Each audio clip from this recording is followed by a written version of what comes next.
I'll kick it over to Eric in a minute, but first of all, thank you guys for inviting us, for taking your time to be here with us today. For me, this is all just kind of really cool to share some stories and catch up with Edwin and all that stuff. So um, I did have everybody on mute. If you want to ask a question, I would say go ahead and just unmute yourself. There's also, if you're on a computer, a little chat box on there. You can use that. I'll try to keep an eye on that and see if any questions come through. Don't worry about interrupting us. For Eric and I, this is a casual presentation. As Edwin knows, it's not hard for us to talk for an hour and kind of suck the air out of the room, but that's not necessarily how we might want to do these things. So if there is anything that comes up, any questions, comments you guys have throughout this, please don't hesitate to jump in.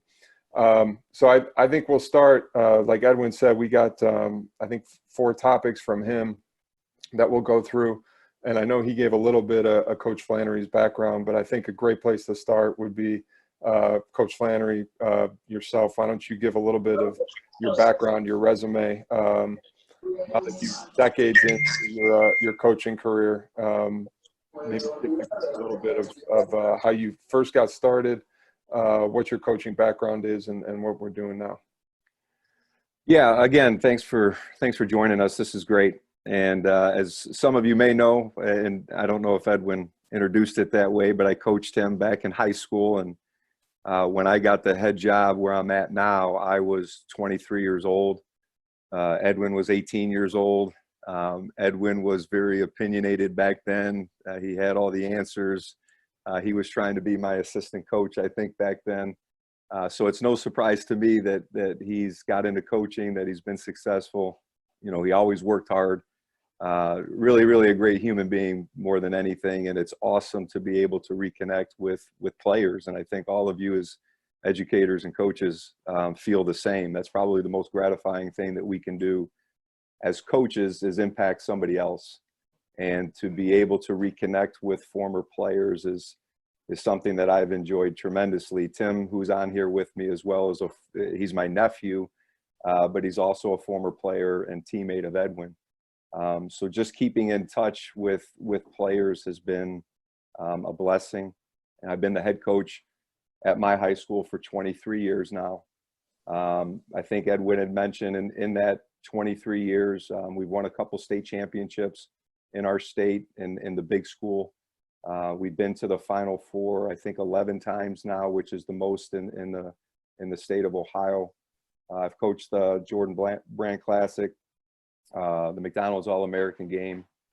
I've coached with USA Basketball since 2001. I've won a few gold medals with them for the U16 and U17 teams. I coached the Nike Hoop Summit, which is USA versus the World All-Star Game. So I've been very blessed, very fortunate to travel the world. I have never been to Puerto Rico, which is disappointing. But hopefully someday and someday soon, I'll have that opportunity to do that. So, you know, that's my background. We've had some, what I would say, pretty good success in our state, and nationally. We've been known to be one of the top 25 teams in the country here, you know, every so often. So I've been blessed with a lot of very talented players, and that's the way I kind of look at it. We're going to kind of go through some of these questions that Edwin had put out there, but I think, like Tim said, if you have a question, if we're rambling too much, just feel free and you know, ask a question maybe on something that we had talked about or said. Nothing really structured or planned here. This was more, hey, Edwin gave me a call and just, you know, can we get together and talk to the group? And I hope it can be a little bit more of back and forth if we get to that point. But the first question that he brought up was basically, how do you prepare and how does our program prepare guys for the next level? And, you know, Tim can jump in on some of this as well. But I'll just start off by saying this. I never look at my job as necessarily preparing guys to play at the next level. I don't think that's always, you know, my goal isn't to just sit here and say, like, hey, come here, play for me, you're going to play a Division I college basketball. We're fortunate that the majority of our guys do go on and play college basketball, but it's at all levels. We've had, I've had three guys in our high school make it to the NBA. We've had over 20 some play Division I basketball, Division II, Division III. But in my mind, I never sit there and think, well, how am I going to make them, be prepared for the next level? I think that the simple answer to that is teach, and to teach your guys. And we try to just teach our guys how to play, and how to play what we feel is the right way.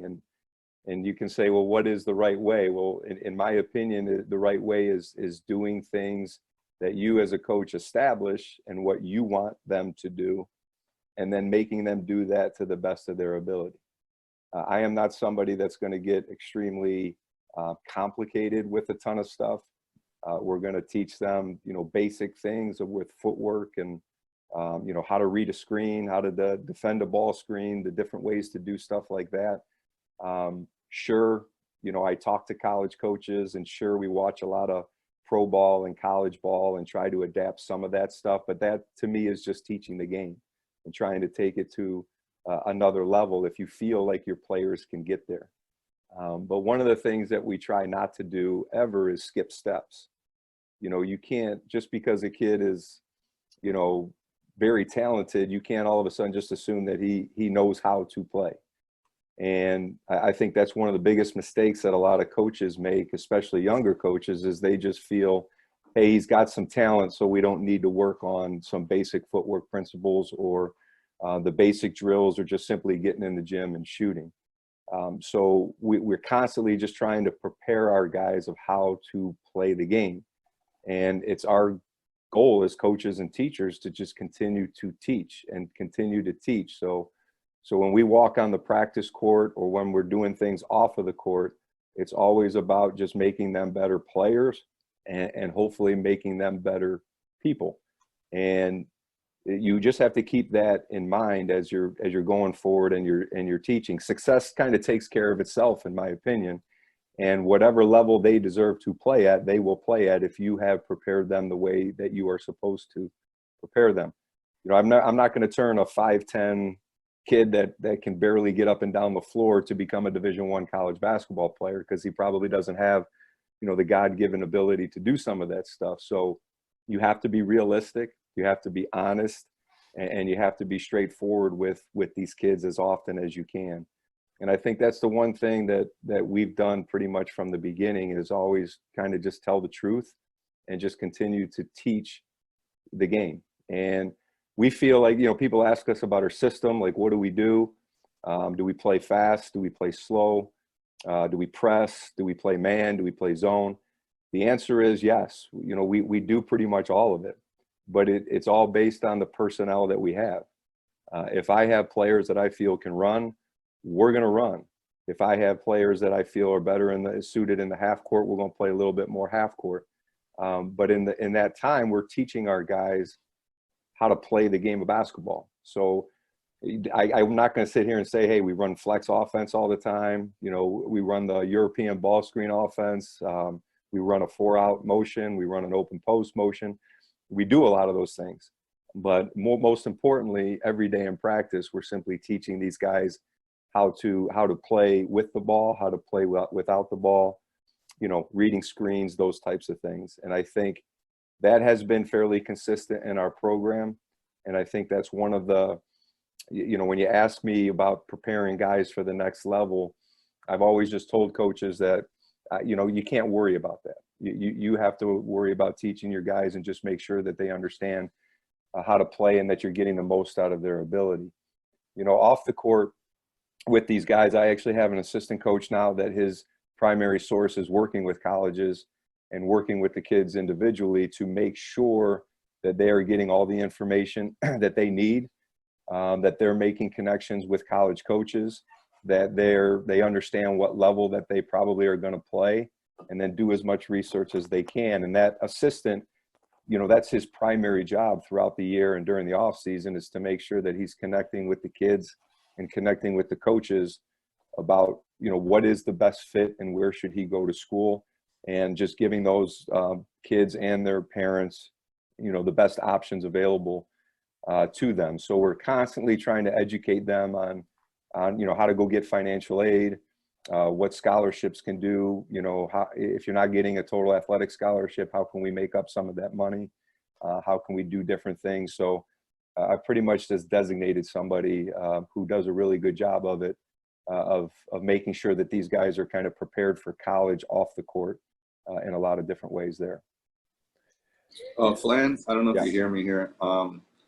There's the question that pops up to my mind. I know there's a couple coaches here that help out a lot of these players to find either junior college, Division three, so much, not so much NAI, Division two.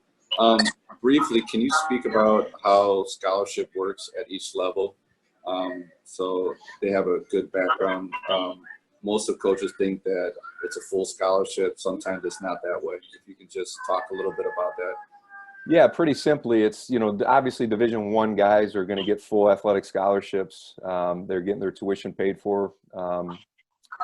If we break it down exactly, I mean, it's really a one-year scholarship that kind of gets renewed every year, but it's a 4-year full ride.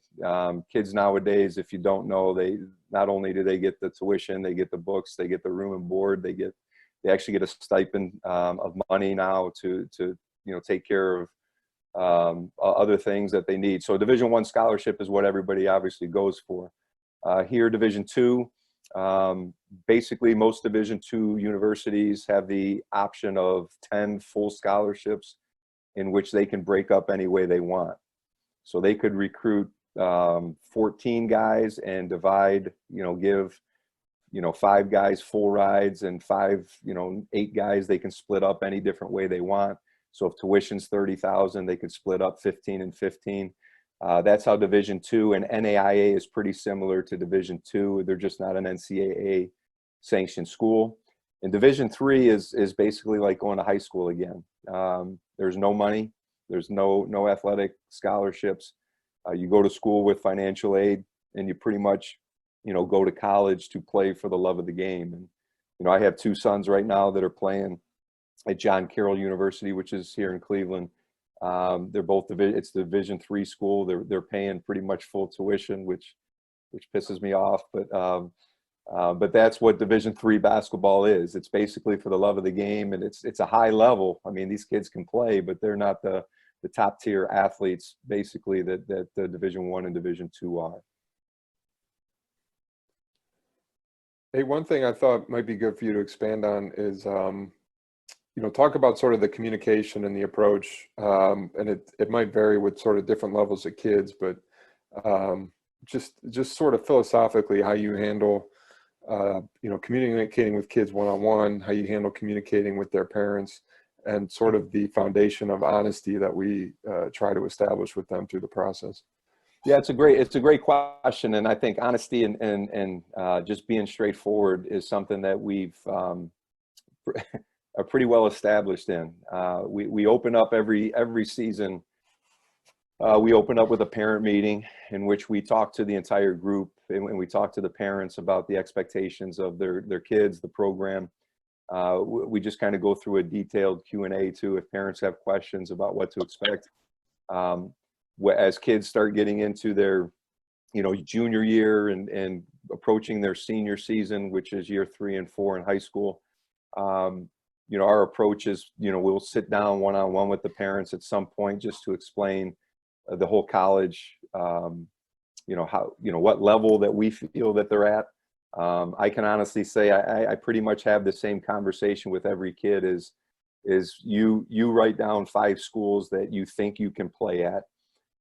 Give me 3 or 4 schools that are your dream schools, that if everything worked out well and this is where you could go, and then I'm going to tell you where I think you can play.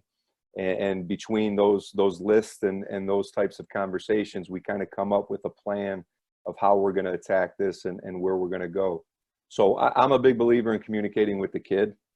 Our parents up here are somewhat realistic, and I think dealing with parents here is on a case-by-case basis, because some parents are very understanding and they kind of get it and they ask good questions, and some parents are just over the top and their expectations are extremely high. So I don't necessarily have constant communication with the parents. We do it at the beginning. We'll have a sit down one-on-one with the parents sometime during the season. And then if they have questions going forward, we kind of, go through those questions. But the kids constantly, I mean, we do an evaluation preseason. We do an evaluation with them halfway through the season. We do an evaluation with them towards the end of the season. We do an evaluation at the end of the season. We do another evaluation sometime in midsummer, where we actually sit down every kid one-on-one. We talk about where they're at, skill set level, what they need to work on, what they are doing, what their goals are.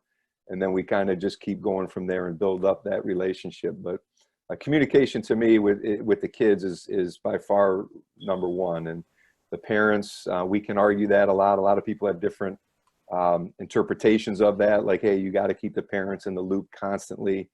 And I've found through my 30 years now of coaching that sometimes too much information gives them too much freedom to come in and talk to you and tell them exactly what they should be doing and what we should be doing.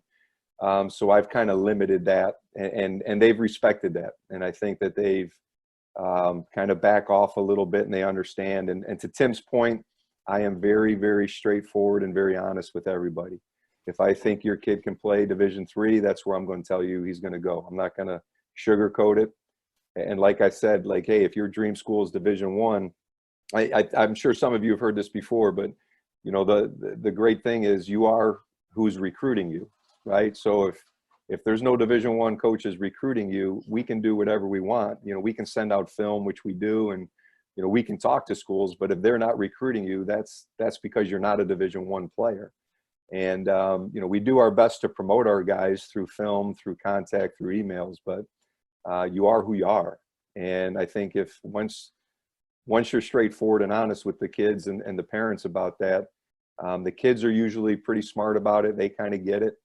And the parents sometimes waver a little bit and want a little bit more. But when you're, I guess, strong enough to not worry about what they say and just do what you think is best in the best interest of the kid. I will say this too, in the end, really, I share this with all my players and their parents as well. I will never, ever tell a kid where he should go to school. I basically just give you advice, tell you what level I think you should play. If you ask me questions about, things about the school or the coaches, I'll definitely fill you in on that.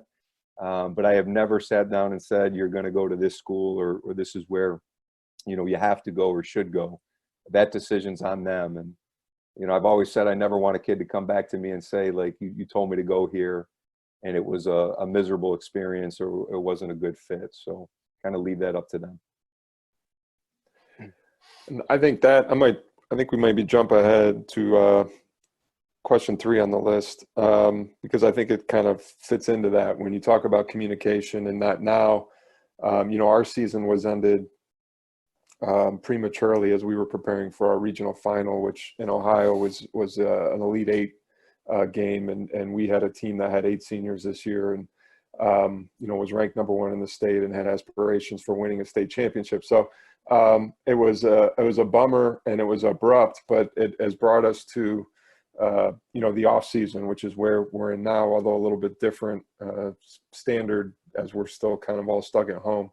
But I think the next topic we can get into is how do you approach off-season workouts, and maybe we can talk about on an individual basis and also as a team, and maybe we can get into a little bit of what the rules are as far as what we can do as a team in the off-season, and then segue that as briefly as we can into sort of a season-long approach. And if any of you have happened to hear, and Edwin's probably heard, and Edwin and I might remember sort of a different philosophy from when we played, but certainly as the season goes along, things tend to get more focused and more condensed for us. And that's very deliberate to try to, keep our kids' attention, keep them focused, and also be productive and efficient with the time that we use. So I'll hand it back over to Coach Flannery, but, starting with the off season, what the process is to deal with the kids as individuals and a team, and then looking forward to the season.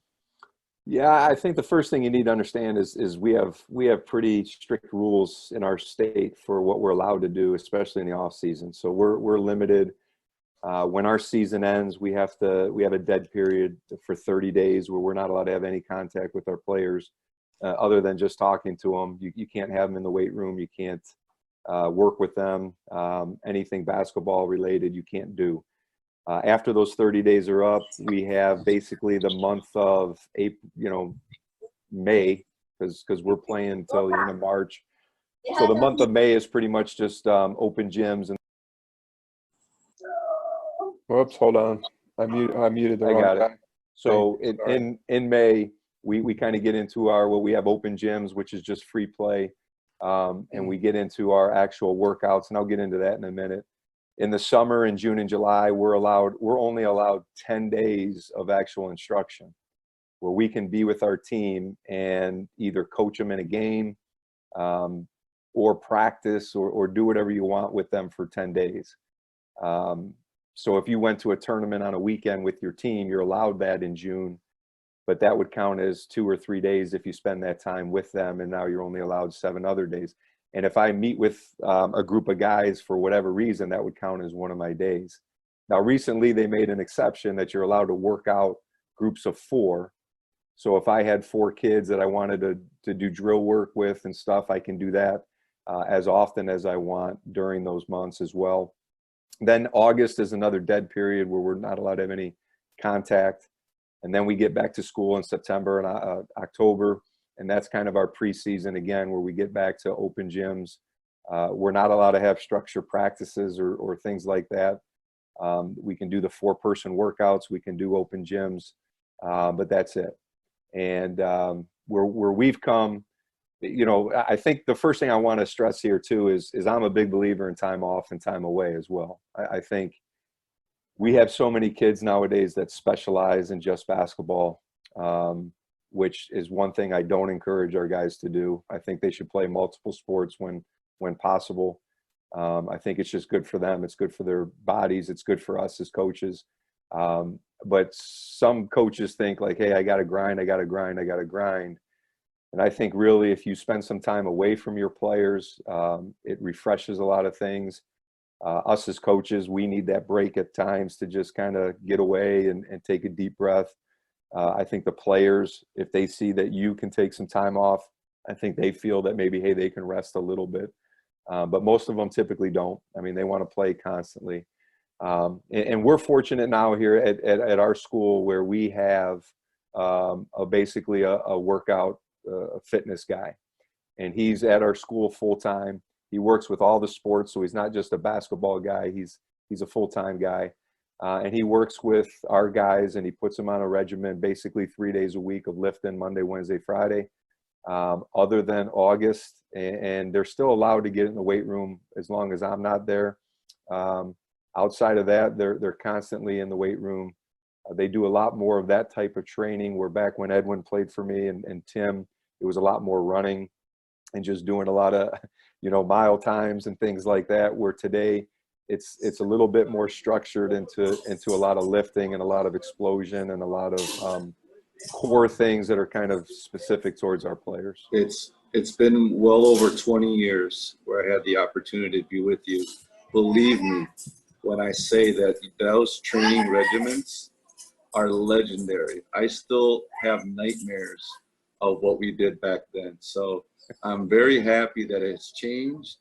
And I just remember those cold winter days in Cleveland, running the mile, and then the 400s, 6 200. I can tell you all the rundowns. Yep. So You got I'm it. I'm very happy. But our group of guys, we needed that too to get tough. So yeah, I'm happy that everything has transitioned, and that's a very important point that you made, Coach Flan, in terms of having a player to play multi-sports. We see that a lot also here in Puerto Rico, in the sense that we have a lot of players that just play volleyball, just play basketball, and the amount of chronic injuries have gone up drastically. So it's very interesting to hear that coming from St. Ed's, knowing that in all sports we're top in the state. So very good point on that.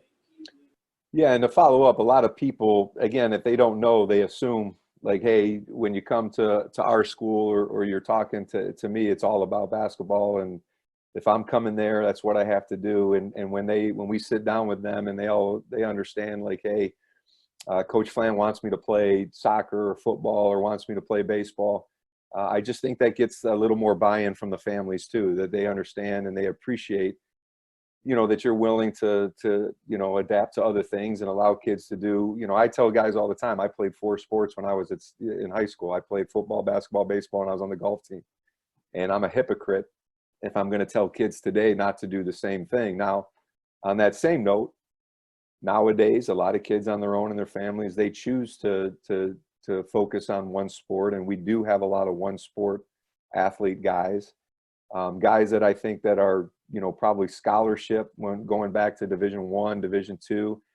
If they feel like they need to work year round on this in order to receive that scholarship, then we'll have that conversation. And that's part of the conversations that we have with them ongoing. Like, hey, you might need to give up a sport just so coaches can see you, just so you can kind of get a little bit better, get a little bit stronger, and focus on this sport if it's something that we see that you can, go on and play down the road. So that's definitely one of those conversations that you have that's unique, kind of person to person in that situation. But I don't know if there's if anybody has like a specific question on the off season stuff, or if there's, something that somebody might want to know about, what we do preseason or postseason, if there was something more specific on that.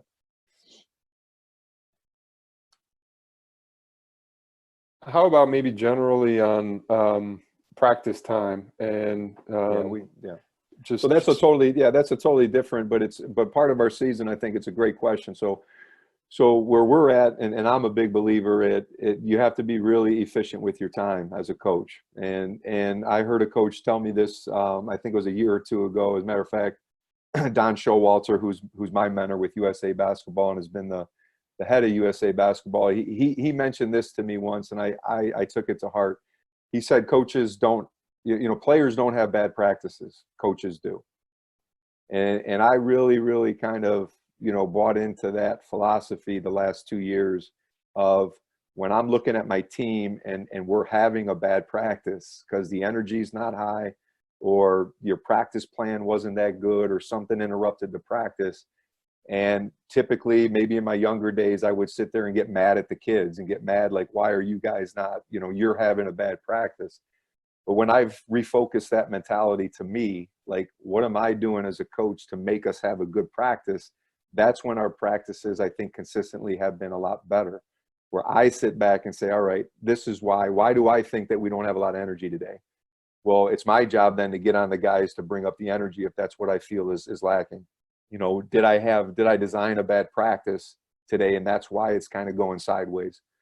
It's my job to make sure that doesn't happen. So I think, it may not be true 100% of the time. There might be a kid that just has a bad day and it's hard to get him out of that funk. But if you believe that as a coach, that, hey, these kids aren't the ones that are having bad practices, it's up to me to make sure that we have a great practice, then that really changes your mindset as a coach going into every practice. Like, this is my job and my responsibility to make sure that the energy's good, to make sure that they're doing what they're supposed to be doing. But as far as practices throughout the season, our typical practice is pretty well organized. And just to kind of, break it down for you, what we do on a typical day, and something a little bit new that we've done the last few years, the first thing we always do is we have a team meeting. And we meet in my office for about 5 minutes, 10 minutes, 15 minutes. It all depends on kind of what the kids want and where the conversation goes. And we'll do something like put up what we call mind candy. We'll put up a quote on the board. We'll watch a little bit of film.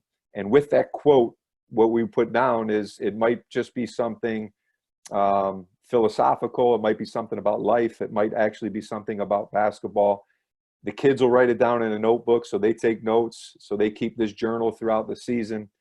And what I'll do is I'll just ask them to read the quote and share what it means to them. One of my favorite quotes of all time is, it takes a lifetime to build your reputation, but it takes one moment to ruin it. So if that's the quote of the day, the kids will write that down on their notebook, and then they'll talk about what that means to them. And I think what that does is that strikes up conversation. It builds communication. It gets kids comfortable to talk in front of each other. And it's really good. And I think it also, I've had more kids since I've done that say that we as coaches have impacted them more off the court than on the court because of just these conversations that we've had as a group and as a team before practice. And what I've always found too, like back when Tim and Edwin played for me, I remember like I would just like run up to the gym and we'd start practice, or maybe I'd bring the guys in and we'd get together and say like, okay, this is what we're going to do, or give them a message and go. Where I found if we meet down in the office or somewhere separate, it gives us time to kind of go over the plan for today, kind of get their minds right. And then as they're walking to the gym, they may run back to their locker and put their notebook away. It gives them a little time to process and kind of get ready for practice. And so when we come into practice, our practice is kind of broken down. We do skill work right away. So our first 10 minutes is kind of getting loose. Our coaches will have coaches with the bigs, coaches with the guards. We might even run through some shell, out of bounds stuff and review some stuff just to get our guys moving, get them playing a little bit, focus on footwork, get some shots up, and then we'll stretch. So we'll take a few minutes to kind of get stretched and kind of know that we're going to get focused into practice. And then our practice time from there is getting back to what Tim said. If this is early season, that the practice time from after we stretch till when we end is probably about an hour and a half. And in that hour and a half, a lot of it is transition stuff to defensive stuff to offensive stuff to team stuff. And I've changed that even a little bit, where we actually play a lot more in practice than I ever has as a coach also, where we do what we call, which I think is really good. We do what we call 4-minute segments, which the 4-minute segments are designed for our kids to play as hard as they can for 4 minutes. And we don't stop it as coaches. So what I mean by that is our first, 15 minutes of practice, we might be doing some transition drills, 3-on-2, 2-on-1, things we call like the fire drill, UCLA drill. We'll do a lot of, recognition stuff, things like that. And then what we'll do is for 4 minutes, we'll put 4 minutes on the clock, put them into 2 teams, and we'll let them play. And then they just play, they get going up and down. And if they're just not playing as hard as they should be playing, is when we'll maybe stop it and just say, you're not playing hard enough, and then we'll move on to the next drill or whatever. So we'll then break it down that way. So maybe we'll go into an offensive segment for 10 or 15 minutes, and then we'll come back and we'll play for 4 minutes. And it gets them in the habit of playing as hard as they can for as long as they can. And the reason we do 4 minutes is that's about a half of a quarter. We play 8-minute quarters up here where we play. So if we can get them to condition-wise and mentally play as hard as they can for 4 minutes, then maybe as the season goes on, we can move that to 5 minutes or 6 minutes. But we also make the point to the guys like, listen, if you can't go as hard as you can for 4 minutes that the clock is running, how do you expect me to play you in a game more than 4 or 5 minutes at a time? So you got to prove it here in practice. And it also gives the guys it's fun because they love to play. And 2, it gives them some freedom to just go out there, and we're not allowed to stop it. Like I said, as coaches, we just kind of let them play, and then we bring them in and talk about, what they did after. So our practices are about an hour and a half. At the end, always, we finish practice with about 10 minutes of drill work, no matter what. So we'll go back and split up again with our guards and post, and we'll get some shots up typically. We'll work on some footwork, whatever it is that we felt like we need to work on that particular day or that part of the week. And so what we do then, typically as our season goes on, our practices by design get shorter and shorter. And so if we're in tournament time or we're 2 months in, our practices, we might come up and do that 10-minute work where we're still working on our skill stuff, a 5-minute stretch, and then practice from there might only be 35 to 45 minutes tops. So we're going hard for 35, 40, 45 minutes, and then we'll finish off again with 10 more minutes of some skill work, making sure we get shots up and things like that. So the entire time, it might be an hour and 15 minutes, but our focused practice time is about 45 minutes where we're working on our stuff. And it might be a little bit more time if we're putting in a play or adding some things that way. But we typically will do that in the meeting and then come up and review it real quick even before practice starts. and then we'll throw it in. So now going back to those 4-minute segments, we might call out like the play that we just put in as they're going live, so they can kind of figure it out, and then we kind of break it down from there. So there's so many different ways I can go with practice and talk about different things that we do in practice. But just to kind of what Tim was saying, as the season goes on, we definitely concentrate our practice and we break it down where it becomes less and less time as the season goes on. Now, you alluded to it. We got a question in the chat from Coach Carlos Martinez, who asked, is it okay to to coach skills as well as sort of coach your team at the same time? And Coach Flannery has maybe the largest high school staff in the country, so we'll talk about that. But yeah, and you talked about it a little bit, but as far as, in season focus, there's still a focus on skill development. We're fortunate in that, we have some coaches on our staff who can, work on specific skills, whether it's guards, whether it's bigs, ball handling, conditioning, strength and conditioning, like Coach mentioned. But maybe just touch on that real briefly, Coach, as far as particularly in season, how we still manage skill development, even though there's a lot of team focus. And Coach Carlos, if I didn't ask that correctly, please let me know. Well, let's just go back to what I said about building a program. Your job and our job as educators and coaches is to teach. And if you're not teaching constantly, then we're not doing our job. And part of teaching is working on those fundamentals constantly. And so that's why I build and I put in my practice the first 10 minutes and the last 10 minutes to make sure that I don't get sidetracked in between of working on the fundamentals. And so 20 minutes a day, no matter what, we are working on fundamental stuff. We're working on footwork, we're getting shots up, we're doing different things, but also pretty much designed in our practice, depending on, what it is our focus is possibly for that day.